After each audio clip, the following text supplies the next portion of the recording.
Climate चेन्जले जुन impact पार्छ त्यो इम्प्याक्ट पार्दाखेरि डिफ्रेन्ट कम्युनिटीलाई डिफ्रेन्ट इम्प्याक्ट पर्छ भन्ने कुरा चाहिँ क्लाइमेट जस्टिसको one of the major pillar हो। त्यही मिनिस्ट्रीकै कतिजनाले भने सुनेको छु छुट्टै एक्ट चाहिँदैन क्लाइमेट चेन्जको लागि भन्नुहुन्छ होइन। उहाँहरूको पनि केही रिजनिङ छ विच इज भ्यालिड जस्तो लाग्छ, तर मेरो पर्सपेक्टिभबाट चाहिँ छुट्टै भए पनि एउटा फोकस भएर काम गर्न सकिन्छ जस्तो लाग्छ। जस्तो कि ल सुप्रिम कोर्ट डिसिजन अनि हाम्रो स्पेस कति छ यो बारेमा छलफल गर्ने होइन, अनि गभर्मेन्ट कति पोजिटिभ छ हाम्रो कुरा हेर्नको लागि, त्यो हेर्दाखेरि चाहिँ I think we are in good position. So नेपालमा पनि हामीले कन्भिन्स गर्नु खोज्दाखेरि फर्स्टमा दे वर कन्फ्युज। सो हामी मिनिस्ट्री अफ लले गर्ने हो कि मिनिस्ट्री अफ फरेन अफेयर्सले गर्ने हो कि मिनिस्ट्री अफ इन्भाइरोमेन्टले गर्ने हो, कसले बनाउने हो त्यो डकुमेन्ट भन्ने पनि confusion. Namaste and welcome to a podcast series on climate justice initiative, which is presented to you by Center for Social Change, a research and policy advocacy based social organization in Nepal. In our podcast, we seek to discuss on current affairs of Nepal as per the changing socio-political context. So this is our third podcast series, and in this series we have decided to talk about climate change, governance, social justice and environmental sustainability at national as well as global level. Namaste again, my name is Samiksha Neupane. I work as a research coordinator at Center for Social Change, and today, for today's discussion, we have a special guest, Mr. Prajwol Bickram Rana. Prajwol Bickram Rana is a lawyer who holds a BA.LLB degree from Kathmandu School of Law and MA in Political Science from Political Science Department in Prajwol University. He also has completed a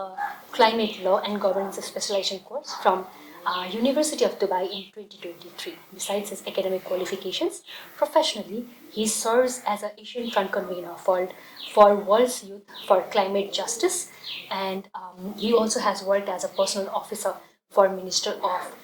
Law, Justice and Parliamentary Affairs, where he got an opportunity to engage in policy level or policy making in Nepal, being a part of the government. So all of his expertise, all of his experiences comes from this engagement, and other than that, he also serves as a faculty member at White House College of Law, and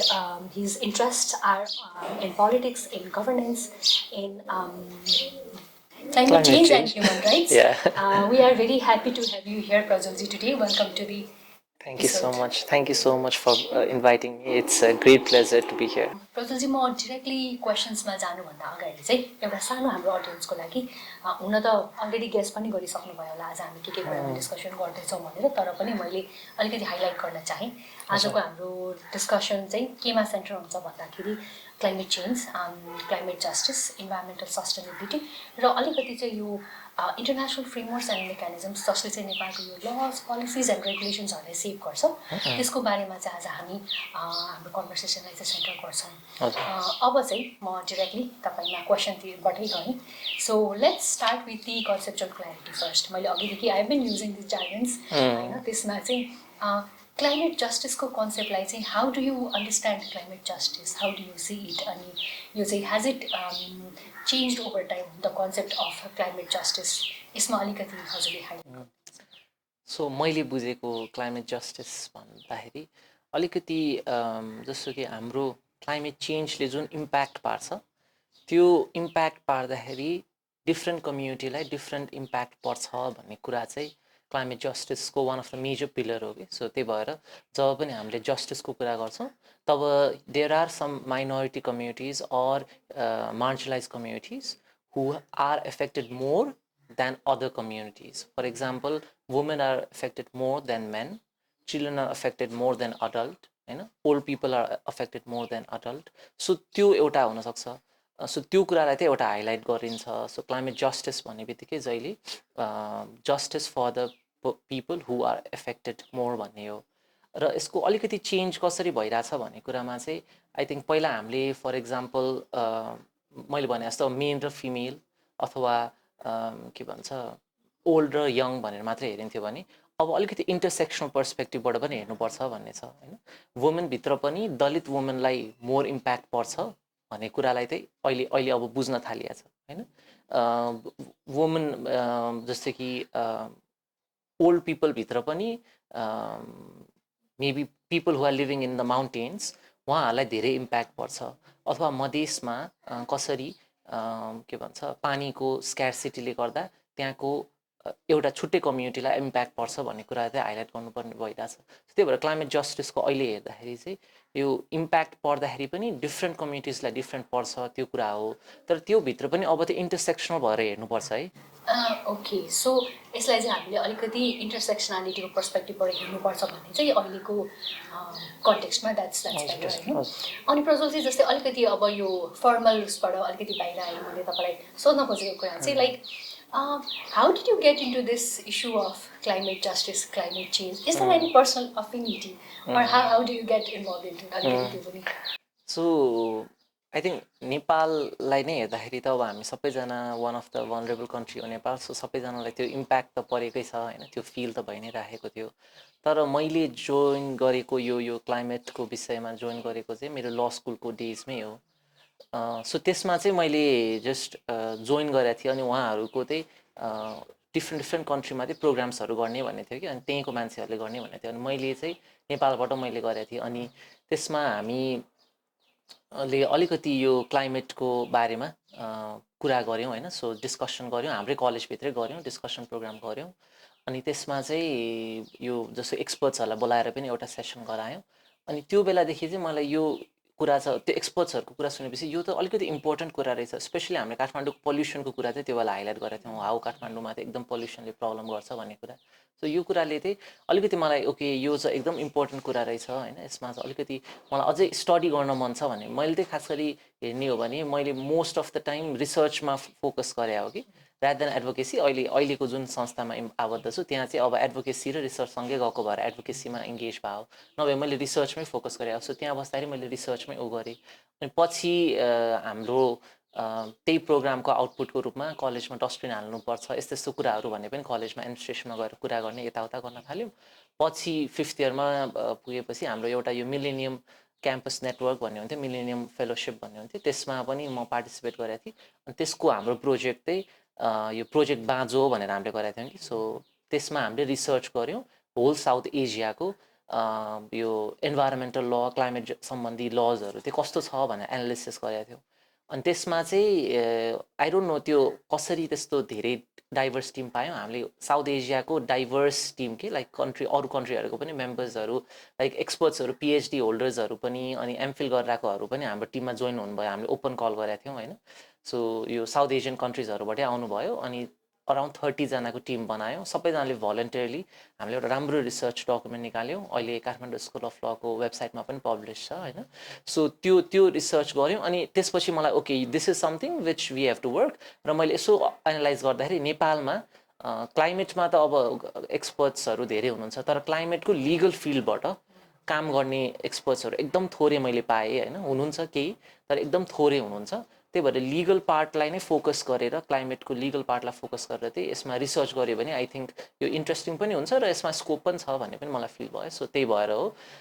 त्यस्तो अरू धेरैभन्दा पनि त्यही कलेजमै साथीहरूसँग बस्दा बस्दै यही विषयहरूमा वर्क गर्न थालेपछि इन्ट्रेस्ट बढ्दै गयो। अनि त्यसमै पछि रिसर्च गऱ्यो अनि पछि बाहिरहरू पनि अनलाइनमा धेरै खोज्थेँ होइन, यताउता अपर्च्युनिटिजहरू त्यसमा पनि अनि डिफ्रेन्ट ठाउँमा यही सम्बन्धी क्लाइमेट सम्बन्धी नै कामहरू गरियो। सो त्यसले अनि इन्ट्रेस्ट बढाउँदै गयो अझै भन्छु म। So naturally it took its course. So मलाई यसमा अलिकति तपाईँले भन्दै गर्दा इन्ट्रेस्टिङ लागेको चाहिँ लाइक यो how important is it like climate justice अथवा क्लाइमेट एक्सनको लागि एडभोकेसी गर्दै गर्दाखेरि चाहिँ एजुकेसनल ब्याकग्राउन्ड जुन छ नि, हजुर लको स्टुडेन्ट भएको भएरै आज यो पाथमा हुनुभएको जस्तो पनि देखियो नि त। So does it mean like you need to be a lawyer or a law student in order to be in the field? मलाई झन् उल्टो लाग्छ कि। सो ल फिल्ड भएको भएर चाहिँ झन् गाह्रो छ जस्तो लाग्छ। सो अब जस्तै कि म एडभोकेसी गर्न थालेपछि when I go and meet अब त धेरै नेटवर्क भयो नि त यही फिल्डमा काम गरिराख्नुभएका साथीहरू होइन। Most of them are from environmental science agriculture हुन्छ नि यही फिल्डको हुनुहुन्छ कि। अनि हामी लको गएपछि हाउ इज ल कनेक्टेड भन्नुहुन्छ कि उहाँहरूले। अनि ल इज कनेक्टेड भन्छु कि अनि म जब कोपमा पनि गएको थिएँ दुबईमा त्यो बेला पनि मैले के फिल गरेँ भनेपछि त्यहाँ चाहिँ like there are people from fashion designing also they are connecting with sustainability होइन आफ्नो उसमा they are people from engineering background how इन्जिनियरिङमा के भन्छ अलिकति सस्टेनेबल बनाउन सकिन्छ लाइक डाइभर्स फिल्डको मान्छे देखेँ कि अनि यहाँ जब म काम गर्थेँ त्यो बेला चाहिँ मान्छेहरूले लमा त कसरी कनेक्टेड भएर भन्थेँ कि तर अब everything is related to climate like connect गर्न सकिन्छ जस्तो लाग्छ सो मेरो चाहिँ ल पढेकै भएर बिकज मेरो ब्याकग्राउन्ड नै त्यही भयो सो मैले क्लाइमेटको त्यो फिल्डलाई लिगल फिल्डलाई फोकस गर्ने भएँ there are other people who can also join this That's true. Like हजुरले भन्दै गर्दा I also realize कि it's a multi-dimensional aspect perspective connects to it and it also like goes beyond border भन्ने कुरा क्लाइमेटमा it's obvious. yes. Okay, so मेरो like next मैले तपाईँलाई सोध्न खोजेको कुरा चाहिँ प्रज्वलजी like when we talk about climate justice again, so how is the concept and agenda of climate justice is being translated or not being translated into Nepalको laws, policies, rules and regulations? मैले तपाईँलाई यो question पनि गर्न खोजेको reason चाहिँ जस्तै climate justice हामीले अलिकति लाइक अफन हर्ड टर्म जस्तो भए पनि लिटरेचर्सहरूमा देखिए पनि अलिकति फर जेनरल मास फर अलिकति नन टेक्निकल अडियन्स त यो कमन अलिकति नसुनेको कुरा हो नि त so has it been translated into नेपालको पोलिसिजहरू एउटा र अर्को चाहिँ यो are there any like gaps in terms of climate चेन्जको कन्सेप्ट इम्प्लिमेन्टेसनमा in terms of policies and practice do you see any kind of gap in it so I think climate जस्टिसको अहिले एडभोकेसी धेरै भएर पनि नेपालमा चाहिँ एटलिस्ट एउटा राम्रो कुरा भने अब जब जस्तो कि अहिले म एसियन फ्रन्ट कन्भेनरको रूपमा काम गर्दाखेरि धेरै कन्ट्रिजहरू हाम्रो साउथ एसियामा पनि they have like restricted civic space नि त तर आई थिङ्क यो चाहिँ हाम्रो नेपालको एटलिस्ट फर टिल नाउ अलिकति ऊ छ होइन सो हामीले मजाले एडभोकेसी गर्न सक्छौँ I think one of the major के भन्ने good thing that has brought is because of advocacy भनेको नै यो लजहरूमा अलिकति त्यो कुराले इम्प्याक्ट पारेको छ सो अहिले पनि तपाईँले हेर्नुभयो भने अस्ति भर्खर पनि म मन्त्रालय एउटा इभेन्ट गर्नुभएको थियो होइन सो एटलिस्ट इन्भाइरोमेन्ट मिनिस्ट्रीले कन्सल्टेसन धेरै गर्नुहुन्छ आजकल सो कन्सल्टेसन गर्दाखेरि के हुने भयो भने चाहिँ हाम्रो कुराहरू त्यहाँ पुग्ने भयो नि त अनि यो कुराहरूलाई हाइलाइट गर्न हामीले स्पेस पाइरहेछौँ क्लाइमेट जस्टिसको कुरा के भन्छ इन्डिजिनियस पिपलको कुरा होइन माइनोरिटी पिपलको कुरा पर्सन विथ डिसेबिलिटिजको कुरा यो सबै कुराहरू उहाँहरूलाई पनि बोलाउनुहुन्छ सो त्यसले गर्दा उहाँहरूको कुरा भित्र पसिरहेछ युथको कुरा पसिरहेछ सो त्यही भएर अहिलेको हेर्दाखेरि लजहरू of course they are many things to do लजमा अहिले एकदम बेस्ट छ भन्दिनँ बिकज हाम्रो एक्ट अहिले इन्भाइरोमेन्टल प्रोटेक्सन एक्ट नै हो त्यो एउटा एक्ट छ होइन मेजर भनेको त्यो सहित अब जस्तो कि फरेस्टको छुट्टै होला उसको छुट्टै होला तर अहिले मेजर भनेको इन्भाइरोमेन्ट प्रोटेक्सन एक्ट हो सर्वोच्चले पनि क्लाइमेट सम्बन्धी छुट्टै एक्ट बनाऊ भनेको हो डिसिसन नै दिएको हो होइन पद्मबहादुर श्रेष्ठको केसमा तर सरकारले छुट्टै एक्ट बनाएन तर त्यही इन्भाइरोमेन्ट प्रोटेक्सन एक्टमा एउटा सेक्सन चाहिँ एड गर्यो होइन च्याप्टर भनौँ च्याप्टर एड गर्यो अनि त्यो च्याप्टरमा चाहिँ क्लाइमेट चेन्ज भनेर छुट्टै एउटा च्याप्टर चाहिँ एड गरेको छ अनि अहिले पोलिसी छ हाम्रो होइन क्लाइमेट चेन्ज पोलिसी भनेर छ र रुल्स चाहिँ इन्भाइरोमेन्ट प्रोटेक्सनको भयो सो छुट्टै छैन अब यो डिस्कसन हुन्छ कति त्यही मिनिस्ट्रीकै कतिजनाले भने सुनेको छु छुट्टै एक्ट चाहिँदैन क्लाइमेट चेन्जको लागि भन्नुहुन्छ होइन उहाँहरूको पनि के रिजनिङ छ विच इज भ्यालिड जस्तो लाग्छ तर मेरो पर्सपेक्टिभबाट चाहिँ छुट्टै भयो भने एउटा फोकस भएर काम गर्न सकिन्छ जस्तो लाग्छ जस्तो कि पोल्युसनको लागि हामीले छुट्टै ल बनाउन सक्ने धेरै ठाउँ छ जस्तो लाग्छ होइन पोल्युसन अलि हाम्रो काठमाडौँको र लाइक बिकज नेपालको काठमाडौँ एउटा ऱ्याङ्किङमै पर्छ पोल्युटेड उहरूको त्यसमा काम गर्न सक्ने धेरै ठाउँ छ जस्तो लाग्छ सो त्यहाँ छ होइन त्यो कुरा धेरै कभर गर्दैन इन्भाइरोमेन्ट प्रोटेक्सन एक्टले के भन्छ अरू भनेको तपाईँको यो अहिले भने जस्तै यो क्लाइमेट जस्टिसको इन्टरसेक्सनालिटीको कुराहरू धेरै कुरा कभर गर्दैन होइन लजहरूले सो त्यो कुराहरू धेरै ग्याप्सहरू छ जुन चाहिँ मिट गर्न सक्ने ठाउँ छ तर एटलिस्ट अहिले मैले चाहिँ पोजिटिभ के देख्छु भनेपछि मिनिस्ट्रीले कन्सल्टेसन गर्छ सो जुन हाम्रो मेन एक्ट छ अब त्यो एक्ट चाहिँ फेरि मिनिस्ट्रीले मात्रै गरेर हुँदैन सो त्यो चाहिँ अब पार्लियामेन्ट बनाउने त्यो सबै प्रोसेस हुन्छ तर जस्तो कि एनडिसी भनेर नेसनल डिटरमाइन्ड कन्ट्रिब्युसन जुन बुझाउनु भएको थियो त्यसमा एकदम वाइडर कन्सल्टेसन गर्नुभएको थियो उहाँहरूले होइन त्यसलाई एउटा प्लान जस्तो लिइन्छ नि त होइन यो मेरो चाहिँ यति 5 देखि 10 वर्षको प्लान भनेर ल्याएको हुन्छ सो त्यसको एकदम राम्रोसँग कन्सल्टेसन भएको छ त्यो एकदम राम्रो पनि भनेको छ यो पालिको होइन एनडिसी 3.0 त्यसपछि तपाईँको के भन्छ अरू धेरै लज बायोनियल रिपोर्टहरू बुझाउनुहुन्छ उहाँहरूले होइन इन्टरनेसनल फोरमहरूमा बुझाउनु पर्ने रिपोर्टहरू त्योहरूमा कन्सल्टेसन हुन्छ सो त्यो चाहिँ राम्रो छ तर आई थिङ्क एक्टमा अझै वर्क गर्न सक्ने ठाउँ छ लजहरू अझै राम्रो बनाउन सकिन्छ र अब नयाँ सरकार आएको छ सो त्यो सरकारले पनि त्यसलाई प्रायोरिटी दिन्छ भन्ने चाहिँ आश छु सो लेट्स सी के हुन्छ सो मैले हजुरले भन्दै गर्दा एउटा मलाई अलिकति भएको छ जस्तै पल्युसन एक्ट अथवा यो हामीले एक्टहरू बनाउने कुरा गर्दा how do we really weigh कि यो हामीलाई एक्टै भनेर चाहिन्छ कि चाहिँदैन भनेर is there any provision so there is no provision यो ठ्याक्क तपाईँले भन्नुभएको कुरामा मलाई कस्तो फिल हुन्छ कि कति कुरामा चाहिँ अब नन लिगल ब्याकग्राउन्डको मान्छेले बुझाउन अलिकति हुन्छ सो जस्तै कि एनडिसी भनेको एनडिसी एकदम राम्रो छ वाउ भनेर भनिन्छ तर एनडिसी इज अ प्लान होइन सो प्लान भनेको सरकारले जस्तो कि योभन्दा अगाडिको एनडिसी पनि त थियो तर उसले गरेन भने के हुँदैन भनेपछि उसलाई सजाय अथवा हुन्छ नि कुनै उसलाई त्यो रिपरकसन हुँदैन कि सो एक्ट भयो भने चाहिँ के हुन्छ भनेपछि it is a compulsion so त्यो बुझ्नुपर्ने छ कि सो त्यही भएर एक्ट चाहिँदैन भन्नु कुरा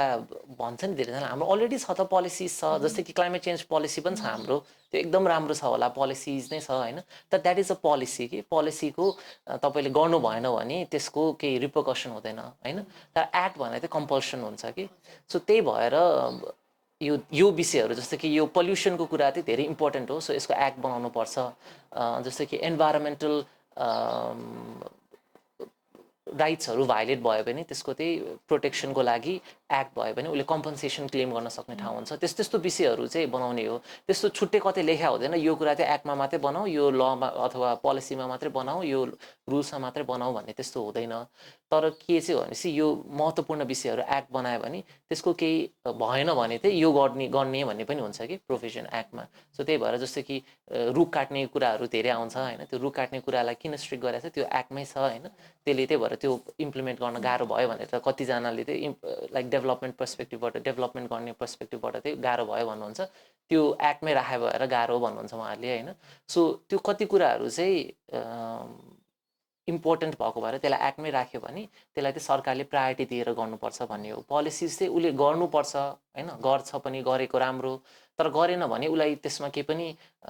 गरेन भनेर त्यसको हुँदैन होइन रिपरकसन हुँदैन त्यही भएर आई थिङ्क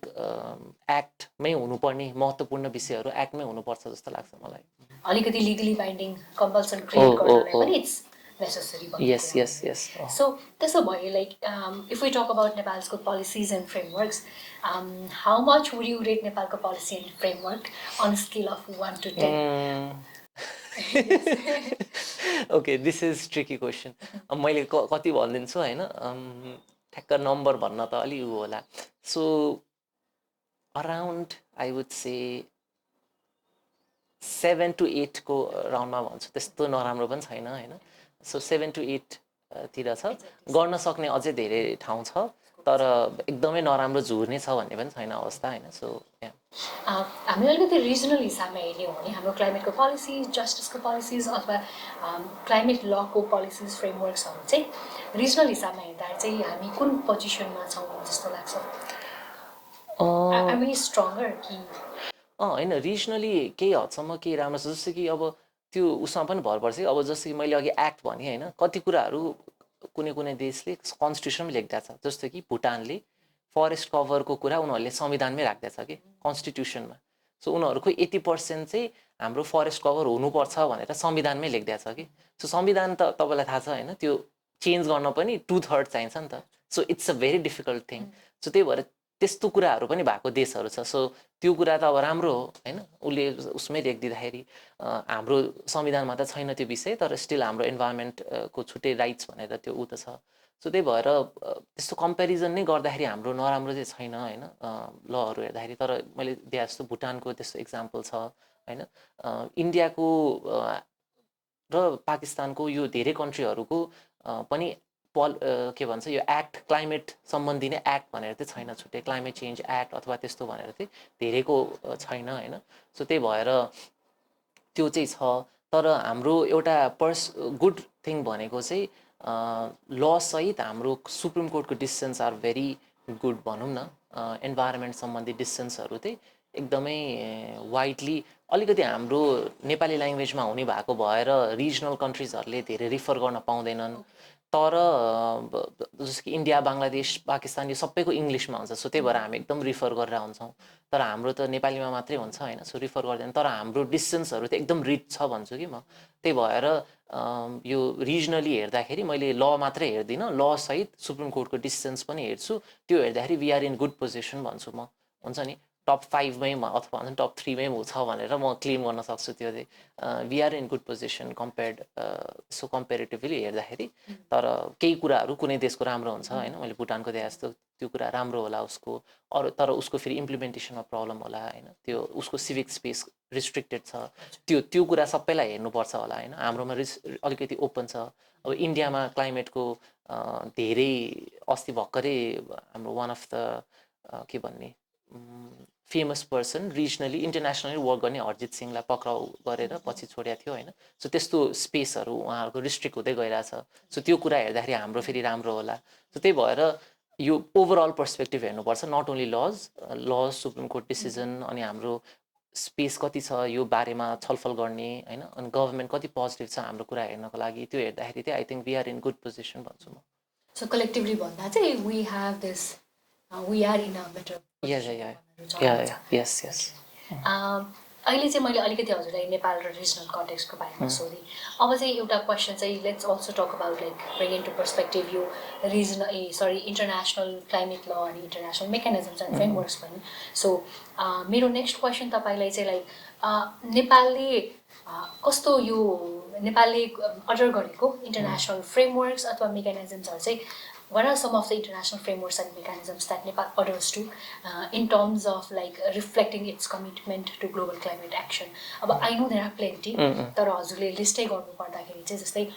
कसैलाई अलिकति यो क्लाइमेट चेन्ज र क्लाइमेट जस्टिसमा कसैलाई काम गर्न मन छ अथवा जान्न मन छ भने चाहिँ हजुरले कुन लज एन्ड पोलिसिज चाहिँ हजुरले रेफर गर्न भन्नुहुन्छ? सो जब हामी क्लाइमेट चेन्ज भन्ने बित्तिकै वान अफ द मेजर आउने फ्यु अफ देम लाई अब UNFCCC भनेर त्यसको भित्रको उहरू फ्रेमवर्कहरू पर्छ होइन so United Nations Framework Convention on Climate change होइन UNFCCC भन्छ सो त्यो एउटा मेजर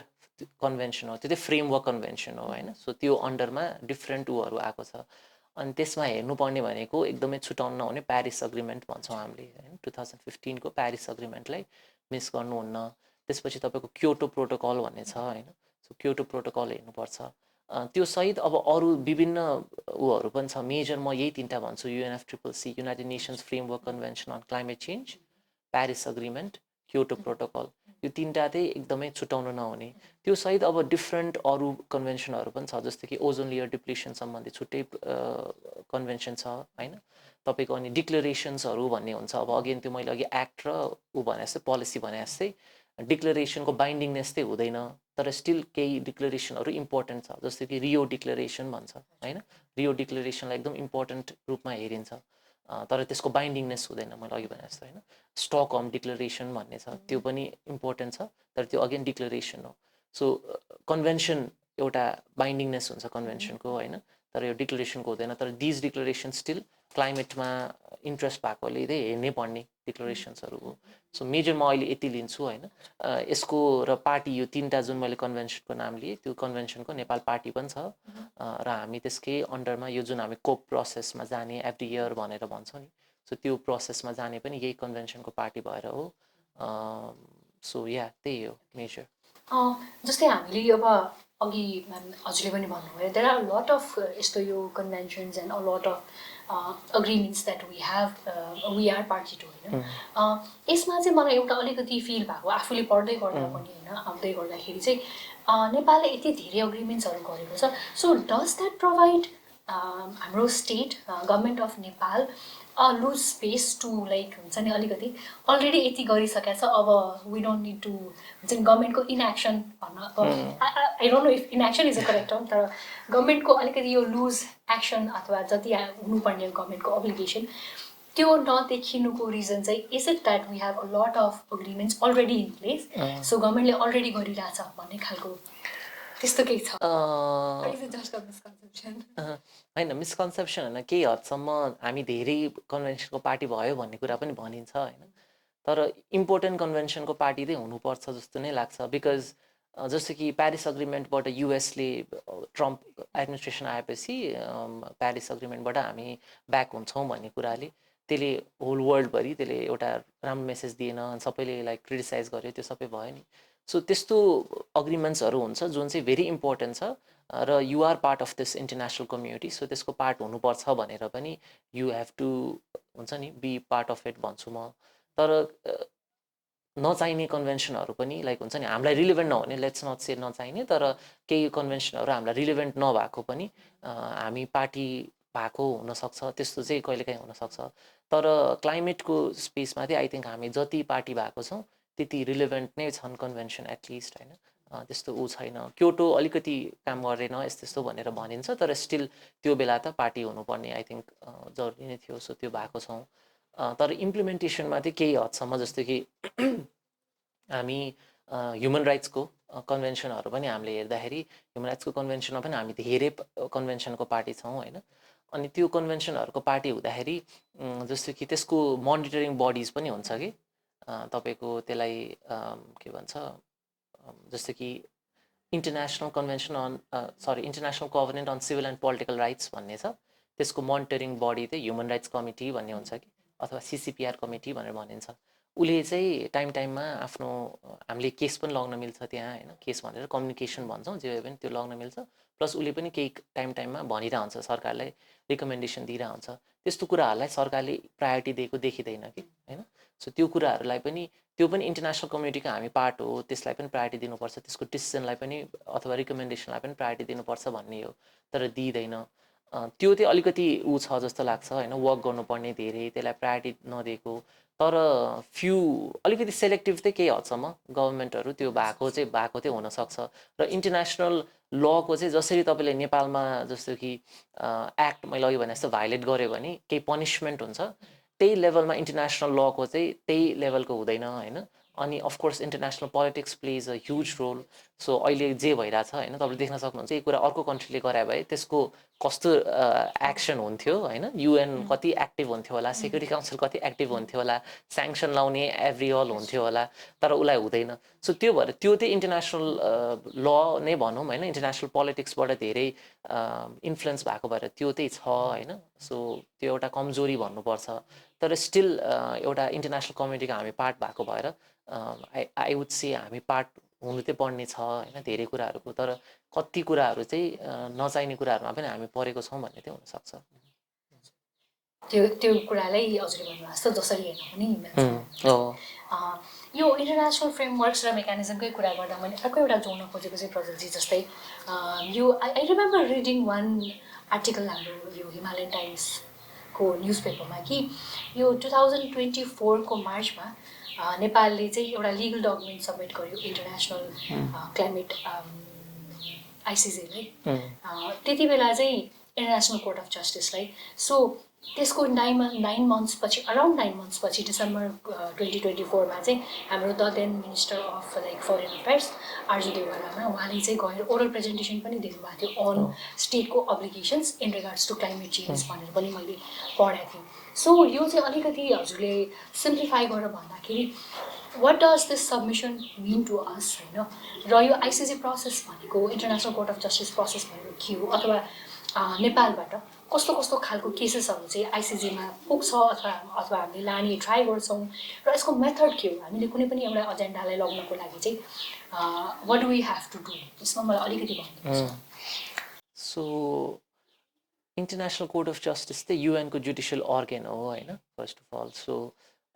युएनको डिफ्रेन्ट अर्गन्सहरूमा वान अफ द अर्गन यो जुडिसियल हेर्ने त यो नै हो, ICJ, which is based in Netherlands होइन, द हेगमा छ। सो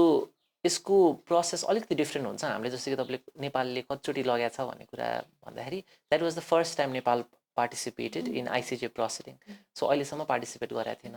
र there were many countries were participating for the first time होइन। सो यो इन्टरनेसनल कोर्ट अफ जस्टिसको कुन चाहिँ उसमा गयो भनेपछि हामी यो obligation of states with regards to climate change भन्नेवाला त्यो क्लाइमेट चेन्जको चाहिँ एडभाइजरी ओपिनियन भनेर भन्छौँ हामीले त्यसलाई यो अलिकति आइसिजेको जस्तो कि डोमेस्टिक कोर्टसँग कम्पेरिजन गर्दा अलिकति डिफ्रेन्ट हुन्छ होइन जस्तो कि डोमेस्टिक कोर्टमा केसहरू आउँछ होइन एउटा पार्टी भर्सेस अर्को पार्टी डिस्प्युट हुन्छ कोर्टले डिसिसन दिन्छ त्यो पहिला हाम्रो जस्तो कि 2047 त्योभन्दा अगाडि राजाको पालामा चाहिँ के चाहिँ थियो भनेपछि सुप्रिम कोर्टले पनि राजाले रिक्वेस्ट गरे पनि एडभाइस दिन मिल्ने भन्ने चाहिँ प्रोभिजन थियो सो त्यसरी नै एडभाइस यो जुन एडभाइजरी ओपिनियन हो यो चाहिँ एडभाइस दिएको हो कोर्टले सो के हुन्छ भनेपछि युएनको जुडिसियल अर्गन भएको भएर युएनको अर्गन्सहरूले होइन स्पेसलाइज एजेन्सिज र अर्गन्सहरूले रिक्वेस्ट गर्न सक्छ कि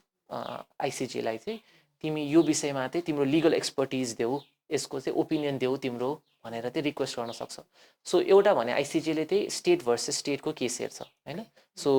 for example Nepal versus random country भनौँ होइन सो एक्स कन्ट्री भनौँ होइन सो त्यसरी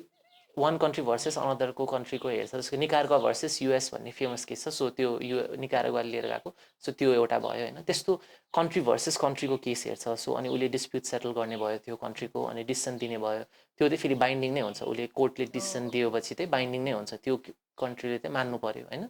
तर यो भनेको जस्तो कि पक्राउ गर्ने अथवा ऊ गर्नेवाला कोर्ट होइन नि त सो उसले गर्न सक्ने भनेको रिपेरेसन देऊ होइन अथवा तिमीले जे काम गरिरहेको छ त्यो स्टप गर होइन त्यो त्यस्तो खालको डिसिसन्सहरू त्यो विभिन्न डिसिसनहरू दिने भयो त्यो इन्टरनेसनल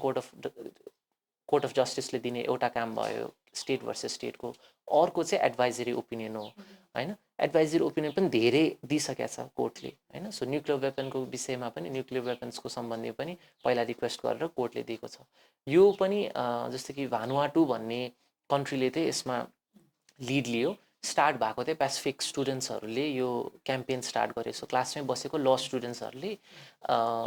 के भन्छ यो क्लाइमेट जस्टिसको कुरामा त हामीले के गर्न सक्छौँ हामी भनरेबल कन्ट्री हो भन्दाखेरि ल स्टुडेन्ट्सहरूले यो कुरालाई कोर्टमा इन्टरनेसनल कोर्ट अफ जस्टिसमा लगाउँ भनेर भन्यो तर मैले भने जस्तो इन्डिभिजुअलले लग्न मिल्दैन यो होइन सो स्टेट्सबाट मात्रै जाने भयो अब त्यो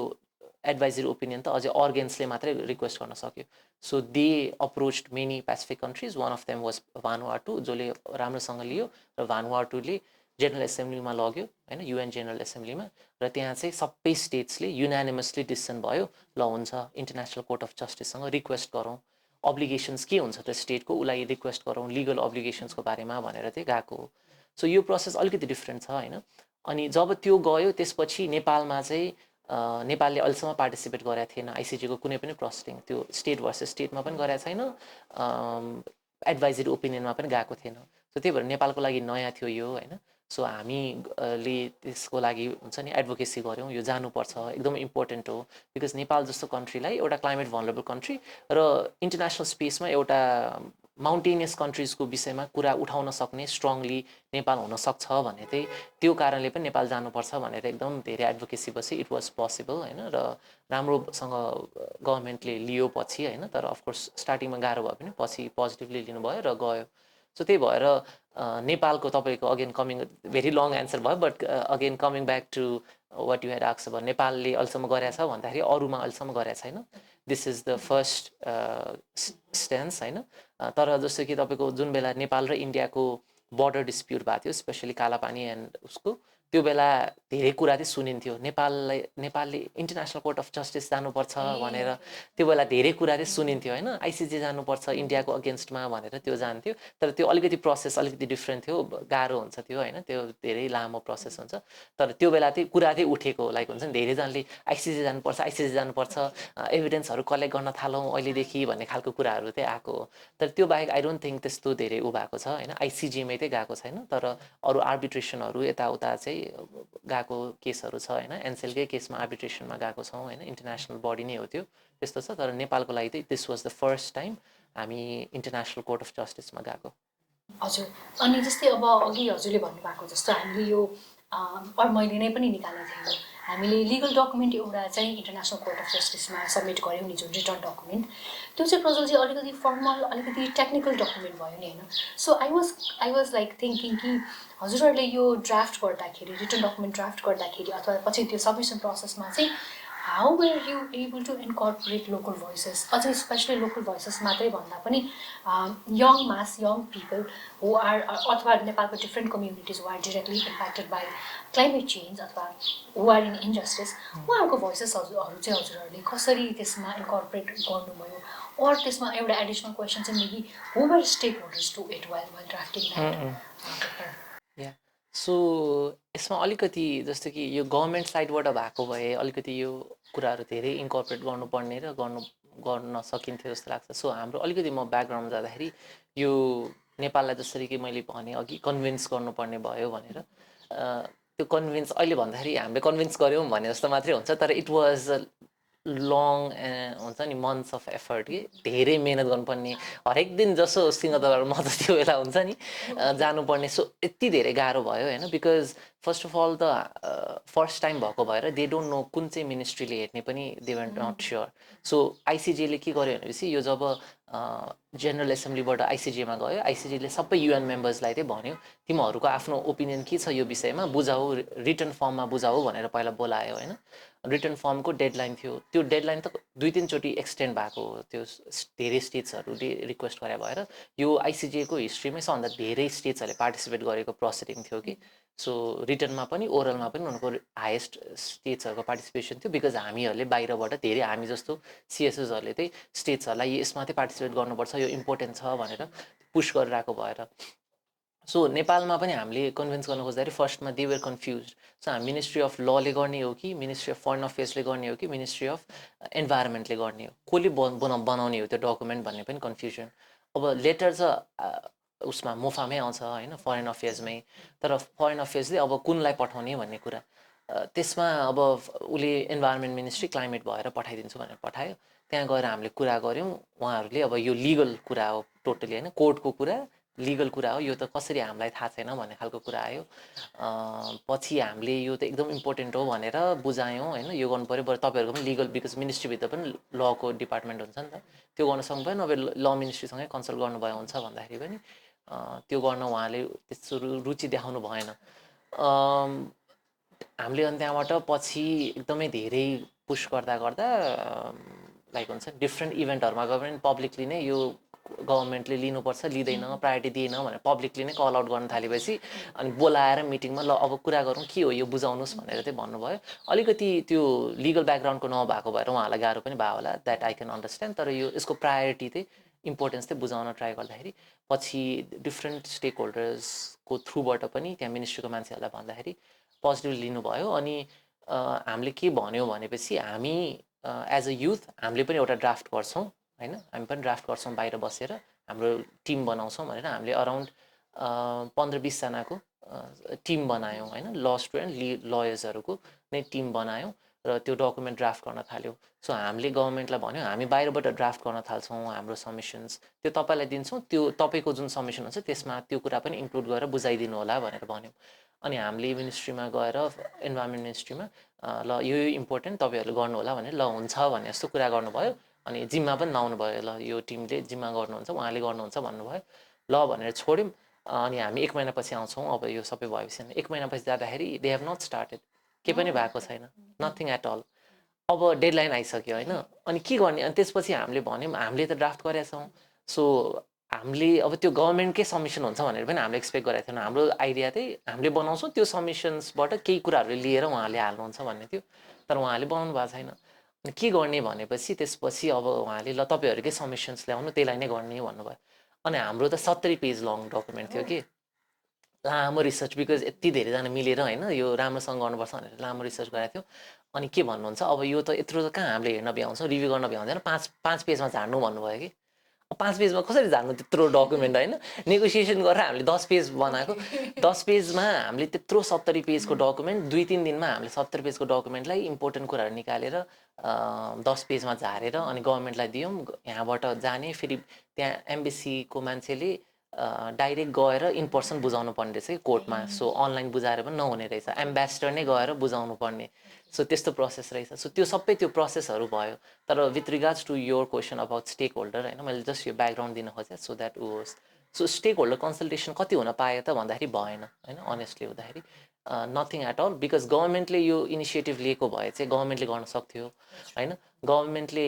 जस्तो मैले अघि भने नि मिनिस्ट्री अफ इन्भाइरोमेन्टले कति डकुमेन्टहरू ड्राफ्ट गर्दाखेरि गरिरहेछ भने हाम्रो एक्सपेक्टेसन पनि त्यही थियो यो डकुमेन्टमा स्पेसली इन्डिजिनस कम्युनिटिजदेखि लिएर यो सबै विषयहरू माउन्टेन्सको पिपललाई नै बोलाएर माउन्टेनमा बसिरहेकै मान्छेलाई बोलाएर यसमा इन्क्लुड गर्न सकिन्छ भन्ने खालको थियो होइन उहाँहरूको कुरालाई इन्क्लुड गर्न सकिन्छ कि भन्ने त्यो गभर्मेन्टले बिकज अघि भने जस्तो त्यो प्रोसेसमै उनीहरूले त्यति नगरे भएर गर्न सकेन हामी युथबाट चाहिँ कसरी कन्सल्टेसन गऱ्यौँ अथवा इन्क्लुड गऱ्यौँ भन्दाखेरि हामी नै युथ हो हाम्रो कुराहरू चाहिँ त्यहाँ पस्यो भनौँ होइन एज अ हामीले डकुमेन्ट सबै युथहरूले ड्राफ्ट गरे भएर तर कन्सल्टेसन जुन गर्नुपर्ने थियो त्यो गर्न सकेनौँ सो त्यही भएर तर हामीले के चाहिँ गऱ्यौँ भनेपछि बाहिरबाटै हाम्रै अर्गनाइजेसनबाट जस्तो कि हाम्रो माउन्टेनकै कम्युनिटीको एकजना हाम्रो साथी हुनुहुन्छ उहाँको के भन्छ हामी कोप गएको थियौँ त्यही बेला रिकर्डिङ गरेर उहाँको के भन्छ रिकर्डिङ गरेर वाट आर द इफेक्ट्स होइन उहाँ माउन्टेनियस कम्युनिटिजले के इम्प्याक्ट परिरहेछ नेपालको माउन्टेनमा बस्ने मान्छेलाई भनेर त्यो भिडियो रिकर्ड गरेर चाहिँ हामीले कोर्टलाई चाहिँ बुझायौँ र गुड थिङ इज कोर्टको जजेसले पनि त्यो देख्नु भएछ सो वान अफ द जजेस sent a letter to us saying I have received your videos अनि त्यो चाहिँ मैले पाएँ है मैले हेरेँ भनेर भन्नुभयो कि सो त्यो हाम्रो बाहिरबाट चाहिँ गऱ्यौँ तर त्यो गभर्मेन्टको साइडबाट गएको भए अझै राम्रो हुन्थ्यो भन्ने चाहिँ थियो त्यो भएन तर हामीले जब यो त्यो मिनिस्ट्री अफ इन्भाइरोमेन्टमा काम गर्दा भयो रिटन सबमिसन्स तर ओरल जुन भन्नुभयो आज त्यो जाँदाखेरि त्यो चाहिँ हामीले मिनिस्ट्री अफ फरेन अफेयर्ससँगै कोअर्डिनेट गरिरहेको थियौँ सो उहाँहरूले गराउनु भएको थियो मिनिस्ट्री अफ फरेन अफेयर्ससँग एकदम इजी भयो भेरी सपोर्टिभ जो त्यहाँ जिम्मा दिनुभएको थियो उहाँ पनि एकदम इन्ट्रेस्टेड इन दिस सो उहाँ रिसेन्टली बाहिरबाट पढेर आउनुभयो इन्टरनेसनल ल was also one of his subject so उहाँ आफै इन्ट्रेस्टेड भएर अनि यसमा चाहिँ उहाँले स्क्रिप्टहरू ड्राफ्ट गर्नदेखि सबै गर्न थाल्नुभयो त्यसमा हामीले के भन्छ यो एटलिस्ट स्क्रिप्टमा यो ओरल सबमिसन्समा भए पनि त्यो कम्युनिटीको भिडियोसम्म भए पनि राखौँ होइन बिकज प्रेजेन्ट गर्न पाइन्थ्यो त्यो गरौँ भनेको थियौँ त्यो भिडियो नै चाहिँ राख्न सकिएन तर कोट गरौँ भनेर उहाँले त्यो बेला रिसेन्टली आई थिङ्क मेलम्चीको ऊ भएको थियो होइन फ्लडको मेलम्ची फ्लडको जसले इम्प्याक्ट परेको एकजना कसैको चाहिँ उहाँले आफै अब गभर्मेन्टकै च्यानलबाट कसलाई कन्ट्याक्ट गर्नुभएको थियो होला उहाँको कुरा चाहिँ स्क्रिप्ट त्यो मिनिस्ट्रीकै स्क्रिप्टमा चाहिँ मिनिस्टरकै स्क्रिप्टमा चाहिँ राख्नु भएको छ सो मिनिस्टरले जब कोर्टमा बोल्नु भएको छ तब उहाँले मेलम्चीको हाम्रो कन्ट्रीमा फेस भएको उसको एकजनाले यस्तो छ उसको भनाइ भनेर त्यसरी कोर्ट चाहिँ राखेको छ सो त्योसम्म चाहिँ भयो होइन धेरै हामीले भन्दा भिडियो चाहिँ सकिँदैन भन्नुभयो तर एटलिस्ट यो एउटा भए पनि राखौँ कोर्ट चाहिँ गरौँ भनेर कोर्टसम्म चाहिँ राखियो तर रिटर्नमा चाहिँ अझै सकिन्थ्यो बिकज टाइम त्यो जुन ओरल प्रोसिडिङ थियो त्यो त एकदम सर्ट टाइम थियो 30 मिनट्स भनेर तोकेको थियो तर रिटर्नमा त जति पेज पनि बुझाउन सकिन्थ्यो there were countries who had submitted more than 100 pages होइन त्यो ठाउँ थियो तर त्यो बेला अलिकति हाम्रो अब गभर्मेन्टबाट त्यति सपोर्टिभ भएन नै भन्छु होइन तर स्टिल लास्टमा चाहिँ हो भने उहाँहरूले सबमिट गर्न चाहिँ हेल्प गर्नुभयो पोजिटिभली लाइक बिकज हामीले मात्रै गरेर हुन्थेन उहाँहरूले एटलिस्ट कोअर्डिनेसन लास्टमा सबमिसनको कोअर्डिनेसन चाहिँ गरिदिनु भयो र हाम्रो डकुमेन्टलाई एक्सेप्ट पनि गर्नुभयो त्यो चाहिँ राम्रो मान्नुपर्छ होइन तर अलिकति अगाडि नै कन्सल्टेसनहरू त्योहरू गर्न पाएको भए चाहिँ अझै राम्रो हुन्थ्यो भन्छु म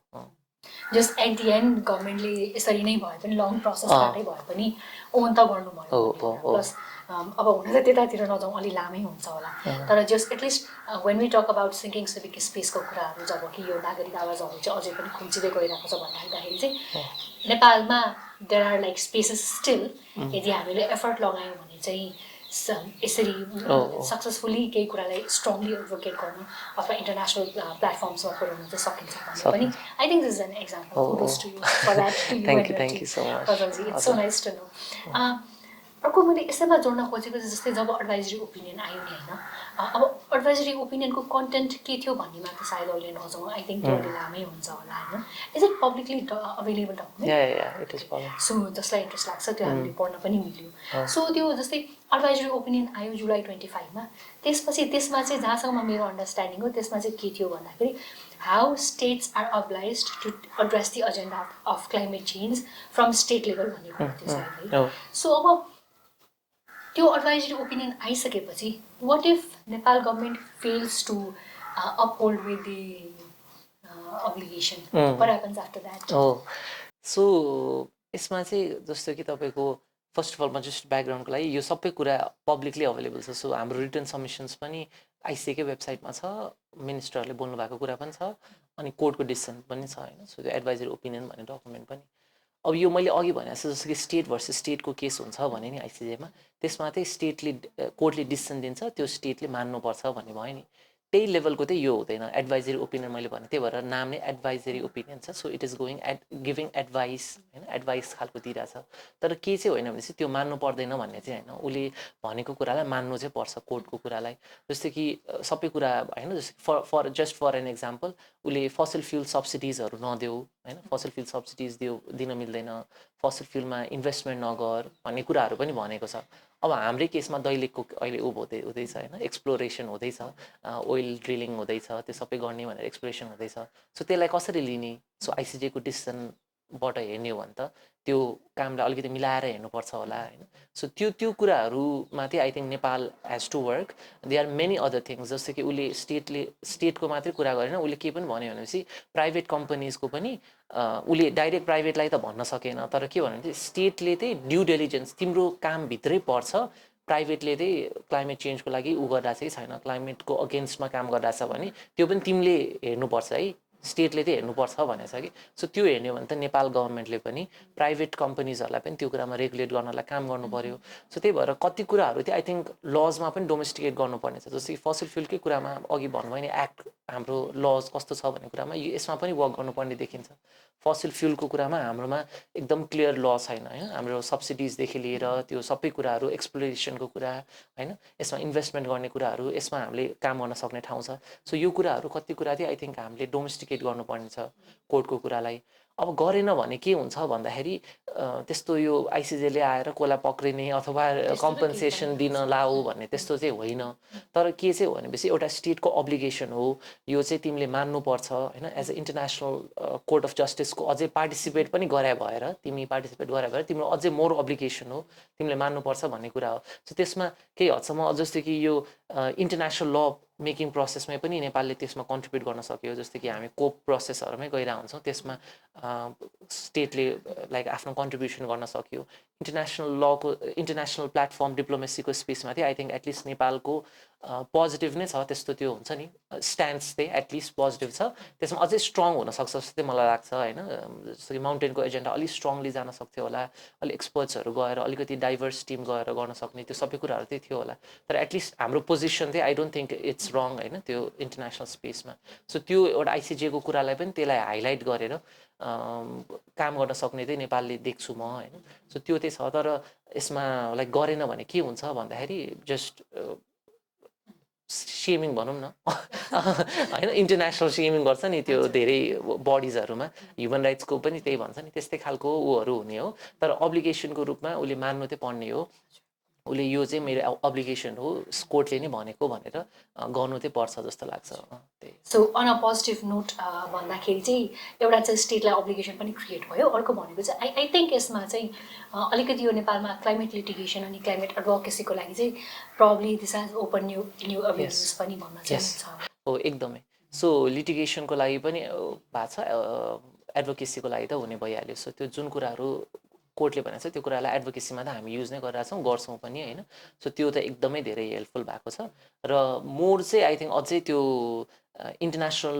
डकुमेन्ट्सहरूमै त्यो कुराहरूलाई इन्कर्पोरेट गर्न चाहिँ वर्क गर्नुपर्छ जस्तो लाग्छ होइन। त्यो गर्नुपर्ने छ। र डोमेस्टिक लेभलमा अघि भने जस्तो मैले जस्तो कि फसिल फ्युलको कुरा गरेँ, प्राइभेट कम्पनीजको कुरा गरेँ होइन, अरू धेरै कुराहरू छ जुनमा चाहिँ लिटिगेसन हामीले गर्न सक्ने धेरै ठाउँ छ। सो त्यो भन्यो भने कोर्टले, सुप्रिम कोर्टले कसरी लिन्छ अथवा अरू कोर्टहरूले कसरी लिन्छ त्यसमा पनि भर चाहिँ पर्छ, उहाँहरूलाई पनि हामीले भन्नु चाहिँ पर्ने छ होइन। तर उहाँहरूले ल इन्टरनेसनल कोर्ट अफ जस्टिसले पनि भनेको छ यसलाई चाहिँ प्रायोरिटी दिएर गर भनेर चाहिँ भन्न सक्ने ठाउँ चाहिँ छ।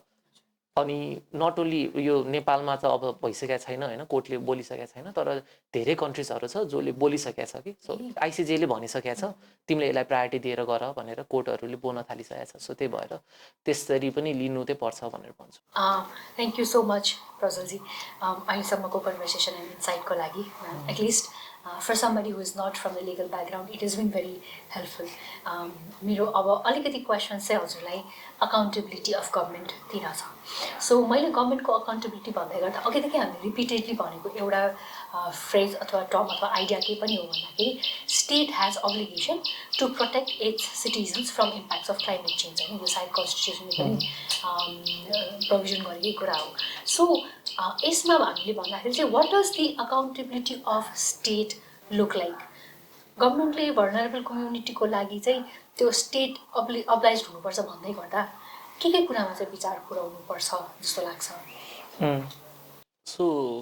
यो तपाईँले नै भन्नुभएको जस्तो हाम्रो कन्स्टिट्युसनमै right to clean and healthy environment भनेरै त्यसमा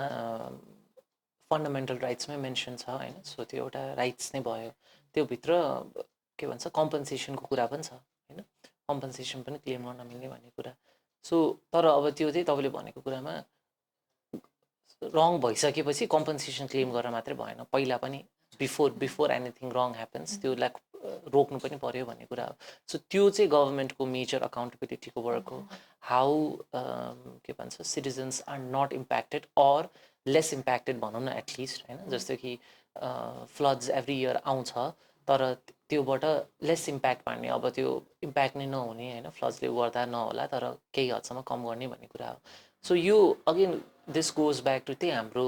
क्लाइमेट चेन्ज फेमस टर्म्स छ नि मिटिगेसन एडाप्टेसन भन्छौँ नि हामी सो आई थिङ्क त्यही नै हो मेजर काम भनेको अकाउन्टेबिलिटी उसको होइन कसरी त्यो कम्युनिटीलाई चाहिँ त्यसमा इफेक्ट नहोस् होइन जस्तो कि मधेसमा अब अहिलेको कुरा आइरहेछ होइन